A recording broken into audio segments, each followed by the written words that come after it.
ओम शांति। आज 29 जनवरी 2024 की साकार मधुर महावाक्य है। आज की मधुर मुरली के मुख्य पॉइंट्स इस प्रकार हैं।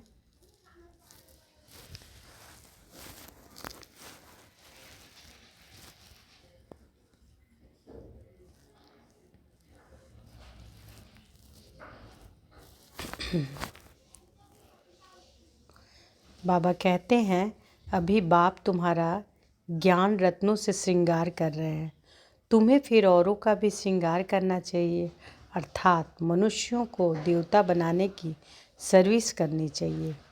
यह पढ़ाई अमरलोक में जाने की अमर कथा है। इस पढ़ाई और योग बल से तुम बहुत ऊंच पद पाते हो।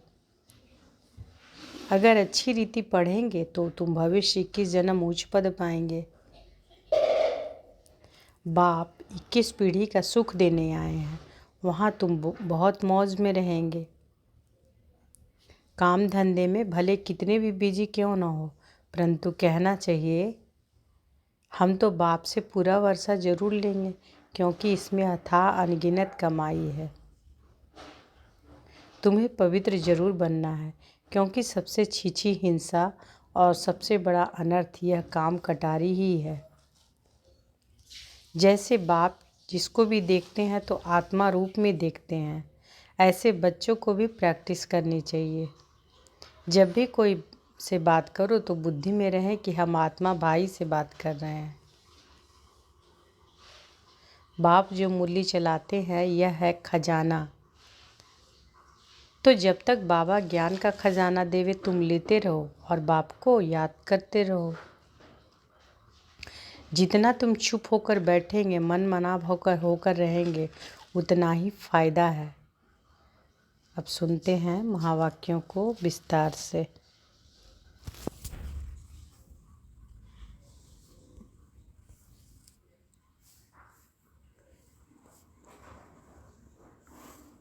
बाबा कहते, मीठे बच्चे, जैसे बाप तुम्हारा श्रृंगार करते हैं, ऐसे तुम्हें भी दूसरों का करना है।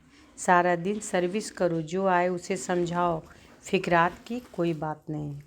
जैसे बाप तुम्हारा श्रृंगार करते हैं, ऐसे तुम्हें भी दूसरों का करना है। सारा दिन सर्विस करो, जो आए उसे समझाओ, फिक्रात की कोई बात नहीं। दूसरा प्रश्न है, यह नॉलेज कोटों में से कोई ही समझते व धारण करते हैं, ऐसा क्यों? उत्तर है, क्योंकि तुम सब नई बातें सुनाते हो। तुम कहते हो परमात्मा बिंदी मिसल है।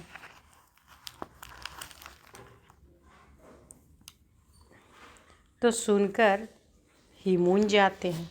बाबा कह रहे हैं कि यह जो प्रश्न है ना कि नॉलेज कोटों में कोई ही समझते व धारण करते, ऐसा क्यों? तो उत्तर में बता रहे हैं बाबा कि क्योंकि तुम सब नई बातें सुनाते हो। तुम कहते हो परमात्मा बिंदी मिसल है, तो सुनकर ही मूंझ जाते हैं। शास्त्रों में तो यह सब बातें सुनी ही नहीं है। इतना समय जो भक्ति की है वह खींचती है, इसलिए जल्दी समझते नहीं। कोई कोई फिर ऐसे परवाने भी निकलते हैं जो कहते हैं बाबा हम तो विश्व का मालिक जरूर बनेंगे, हमें ऐसा बाबा मिला, हम छोड़ कैसे सकते हैं। सब कुछ न्यौछावर करने की उछल आ सकती है। आज का गीत है दूर देश के रहने वाले। ओम शांति। मीठे मीठे रूहानी बच्चे अच्छी तरह से जानते हैं कि हम मुसाफिर हैं, यह हमारा देश नहीं है। यह बेहद का नाटक बहुत बड़ा मांडवा है। कितनी बड़ी बड़ी बत्तियां हैं, यह सदैव जलती रहती हैं। आत्मा जानती हैं कि हम सब एक्टर्स हैं और नंबरवार अपने पाठ अनुसार पूरे टाइम पर आते हैं यहाँ पाठ बजाने। पहले पहले तुम वापस घर जाकर फिर यहाँ आते हो। यह अच्छी तरह से समझने और धारण करने की बात है। नाटक के एक्टर होते हैं, अगर एक दो के ऑक्यूपेशन को ना जाने तो उनको क्या कहेंगे।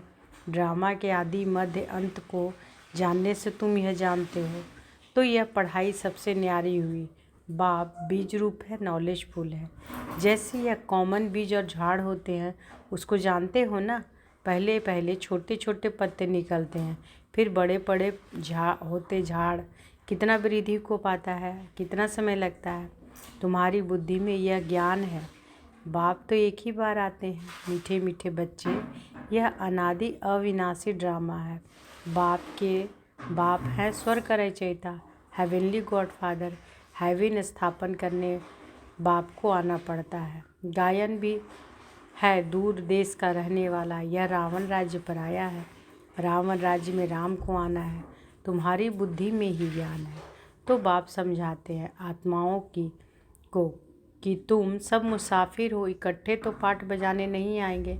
तुमको मालूम है सबसे पहले होते हैं देवताएं।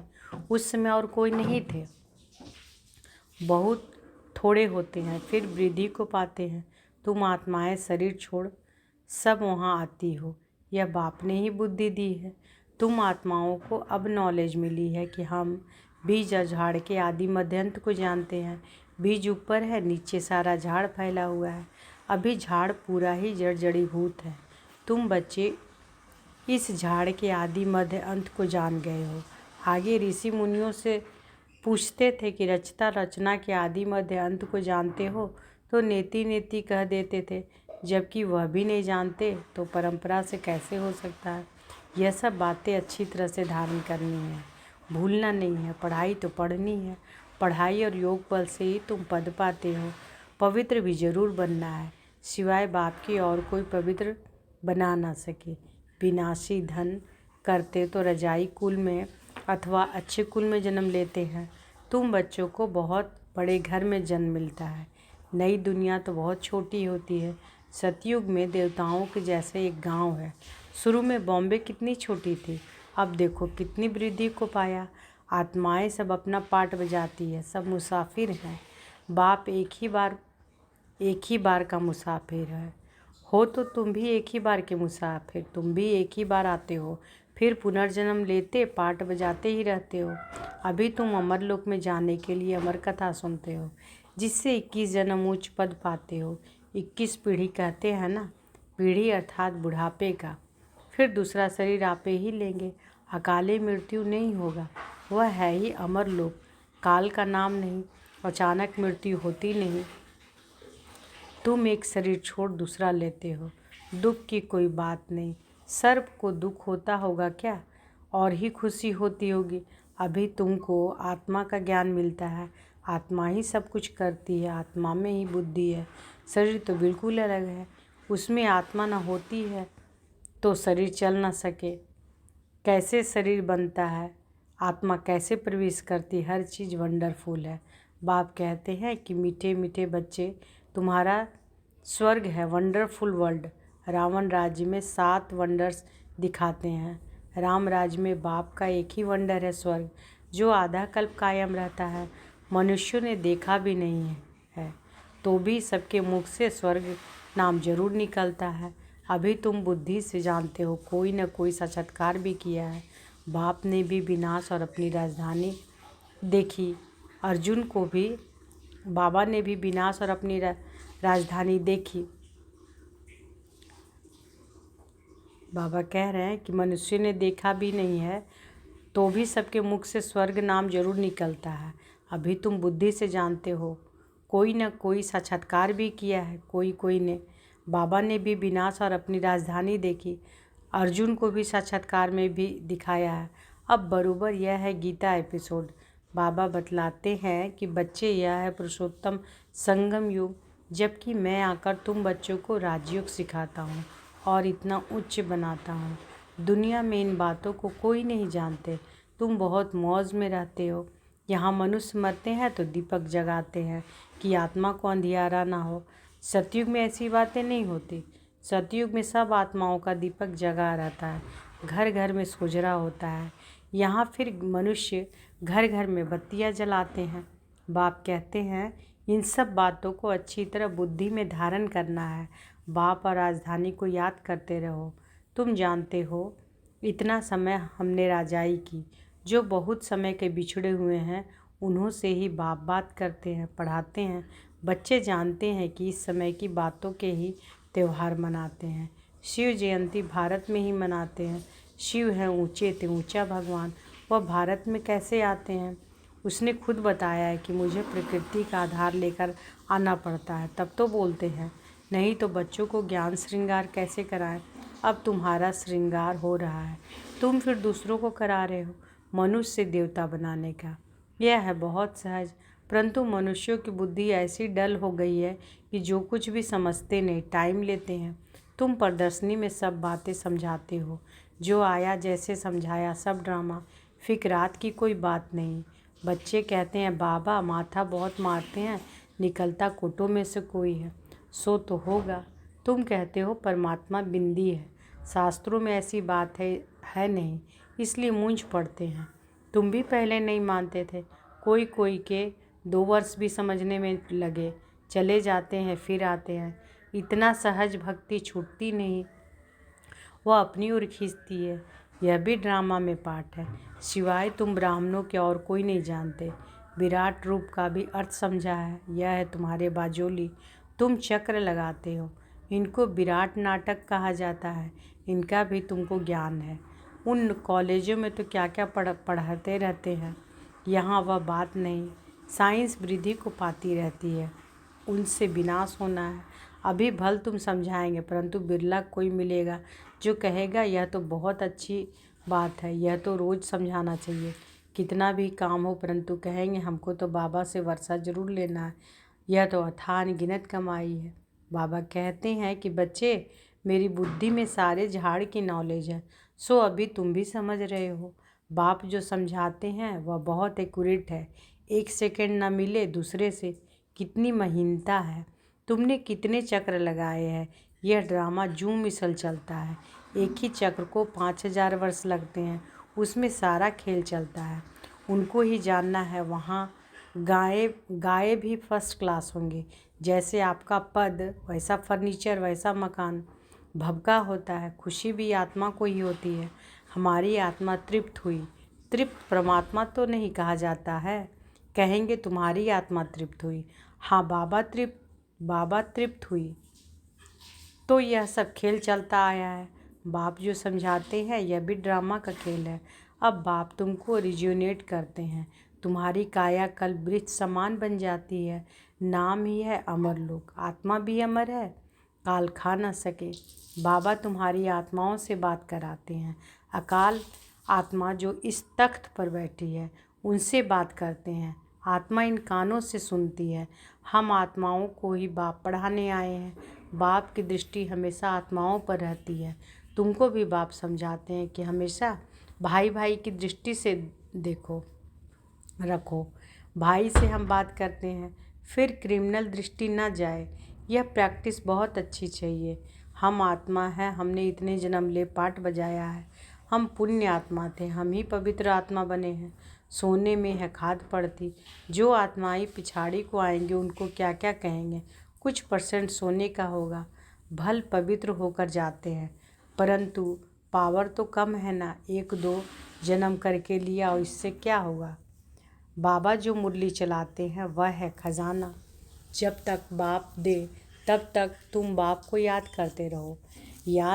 जब तक बाबा क्या कह रहे हैं, बाबा जो मुरली चलाते हैं वह है खजाना। जब तक बाप दे तब तक तुम बाप को याद करते रहो। याद से ही तुम एवर हेल्दी बनते हो। चुप होकर बैठने से भी बहुत फ़ायदा है। मन मना भव, इसका अर्थ भी कोई नहीं जानते, बाप ही हर बात का अर्थ समझाते हैं। यहाँ तो है अनर्थ। सबसे बड़ा अनर्थ है 1-2 पर काम कटारी चलाना, जिससे आदि मध्य अंत दुख पाते हैं। सबसे छीछी हिंसा यह है, इसलिए इसको नर्क कहा जाता है। स्वर्ग और नर्क का भी कोई अर्थ नहीं समझते। वह है नंबर 1, नर्क है नंबर लास्ट। वह है नंबर 1, नर्क है नंबर लास्ट। तुम जानते हो कि हम इस विश्व नाटक के एक्टर्स हैं। तुम नेति नेति नहीं कहेंगे। तुम श्रीमत से कितने अच्छे चित्र बनाते हो, जो मनुष्य देखते ही खुश हो जाए और सहज ही समझ जाए। यह चित्र बनाया भी ड्रामा में नूंद है। पिछाड़ी को तुम याद में ही रहेंगे, सृष्टि चक्र भी बुद्धि में आ जाएगा। नई दुनिया कौन बनाता और पुरानी दुनिया कौन बनाते हैं, यह सब तुम ही जानते हो। सतो रजो तमो में सबको आना ही है। अभी है कलयुग, यह किसी को पता नहीं कि बाप आकर हमको स्वर्ग का मालिक बनाएंगे, किसके ख्याल में भी नहीं आता। तुमको तो अभी सारे सृष्टि के आदि मध्य अंत की नॉलेज है। रचयिता बाप इसमें बैठ समझाते हैं कि मैं तुम आत्माओं का बाप हूँ, बेहद का टीचर हूँ। यह संगम युग है, पुरुषोत्तम युग। सतयुग और कलयुग को पुरुषोत्तम नहीं कहेंगे। संगम पर ही तुम पुरुषोत्तम बनते हो, जब बाप आकर राजयोग सिखलाते हैं। दिन प्रतिदिन तुम बच्चों को समझाने में बहुत सहज होगा। झाड़ वृद्धि को पाता रहेगा। क्षमा पर बहुत परवाने आते हैं फिदा होने। ऐसे बाप को कौन छोड़ेगा। कहेगा बाबा बस हम तो आपके पास ही बैठे रहें, यह सब कुछ आपका है। ऐसे ऊंचे बाप को हम क्यों छोड़े क्यों। जोश बहुतों में आता है। बाबा से विश्व की बादशाही मिलती है तो हम छोड़कर क्यों जाएं। यहाँ तो हम स्वर्ग में बैठे हैं, यहाँ कोई काल नहीं खा सकता।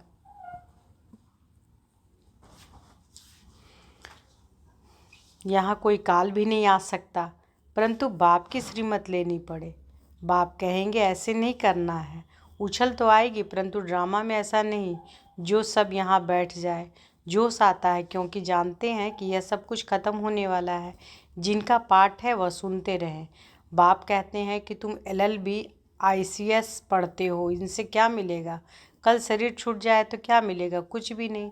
वह है विनाशी विद्या, यह है अविनाशी विद्या जो अविनाशी बाप देते हैं। टाइम बहुत थोड़ा है। तमो प्रधान से सतो प्रधान इस जन्म में ही बनना है। वह तो याद से ही बनेंगे। और सब देह के धर्म छोड़ मामेकम याद करो। शरीर पर भरोसा नहीं है, पढ़ते पढ़ते मर जाते हैं। तो बाप का काम है समझाना। उस पढ़ाई में क्या कमाई है और इस पढ़ाई में क्या कमाई है, यह तो तुम जानते हो। शिव बाबा का भंडारा सदैव भरपूर है। इतने सब बच्चे पलते रहते हैं, फिक्र की कोई बात नहीं। भूख मर नहीं सकते। लौकिक बाप भी देखते हैं बच्चों को खाना नहीं मिलता है तो खुद भी नहीं खाते। बच्चों का दुख बाप सहन नहीं कर सकते। पहले बच्चे पीछे बाप। माँ सबसे पीछे खाती, रूखा सूखा बचता है वह खा लेती। हमारी भंडारी भी ऐसी है। अच्छा, अब बाबा का याद प्यार लीजिए। मीठे मीठे सिकी लधे बच्चों प्रति माता पिता बाप दादा का याद प्यार और गुड मॉर्निंग। रूहानी बाप की रूहानी बच्चों को नमस्ते। हम रूहानी बच्चों की रूहानी माता पिता बाप दादा को याद प्यार, गुड मॉर्निंग और नमस्ते नमस्ते नमस्ते। शुक्रिया बाबा, शुक्रिया। धारणा के लिए मुख्य सार पहला है, भाई भाई की दृष्टि पक्की करनी है। हम आत्मा आत्मा भाई से बात करते हैं, यह अभ्यास कर क्रिमिनल दृष्टि को परिवर्तन करना है। दूसरा, बाप जब ज्ञान खजाना देते हैं तो याद में बैठ बुद्धि रूपी झोली से खजाना भरना है। चुप बैठकर अविनाशी कमाई जरूर करनी है। बाप जब ज्ञान खजाना देते हैं तो याद में बैठ बुद्धि रूपी झोली से खजाना भरना है। चुप बैठकर अविनाशी कमाई जमा करनी है। वरदान आज बाबा दिए हैं। आत्मिक मुस्कुराहट द्वारा चेहरे से प्रसन्नता की झलक दिखाने वाले विशेष आत्मा भव। आत्मिक मुस्कुराहट द्वारा चेहरे से प्रसन्नता की झलक दिखाने वाले विशेष आत्मा भव। ब्राह्मण जीवन की विशेषता है प्रसन्नता। प्रसन्नता अर्थात आत्मिक मुस्कुराहट। जोर जोर से हंसना नहीं, लेकिन मुस्कुराना। चाहे कोई गाली भी दे रहे हो तो भी आपके चेहरे पर दुख की लहर नहीं आए। सदा प्रसन्न चित्त। यह नहीं सोचो कि उसने 1 घंटा बोला, मैंने तो सिर्फ 1 सेकंड बोला। सेकंड भी बोला या सोचा, शकल पर अप्रसन्नता आई तो फेल हो जाएंगे। 1 घंटा सहन किया, फिर गुब्बारे से गैस निकल गई। श्रेष्ठ जीवन के लक्ष्य वाले विशेष आत्माएं से गैस के गुब्बारे नहीं बनते। श्रेष्ठ जीवन के लक्ष्य वाले विशेष आत्मा ऐसे गैस के गुब्बारे नहीं बनते। स्लोगन है, शीतल काया वाले योगी स्वयं शीतल बन दूसरों को शीतल दृष्टि से निहाल करते हैं। शीतल काया वाले योगी स्वयं शीतल बन दूसरों को शीतल दृष्टि से निहाल करते हैं। अव्यक्ति साइलेंस द्वारा डबल लाइट फरिश्ता स्थिति का अनुभव करो। जैसे साइंस वाले रेत में भी अनाज पैदा कर देते हैं, ऐसे आप साइलेंस द्वारा धरनी का परिवर्तन करो। इसके लिए शुभ भावना संपन्न बनो। ब्रह्मा बाप को फॉलो करो। साइलेंस की शक्ति से किसी भी आत्मा की वृत्ति दृष्टि का परिवर्तन कर दो। जैसे क्रोध अज्ञान का शक्ति है, ऐसे ज्ञान की शक्ति शांति है, सहन शक्ति है। अभी इन गुणों को अपना संस्कार बना लो तो डबल लाइट फरिश्ता सहज बन जाएंगे। तो आज के महावाक्य में बाबा क्या बोले? बाबा कहते हैं कि जैसे बाप तुम्हारा श्रृंगार करते हैं ऐसे तुम्हें भी दूसरों का करना है। सारा दिन सर्विस करो, जो भी आए उसे समझाओ, फिक्रात की कोई बात नहीं। अच्छा, शुक्रिया बाबा, शुक्रिया। ओम शांति।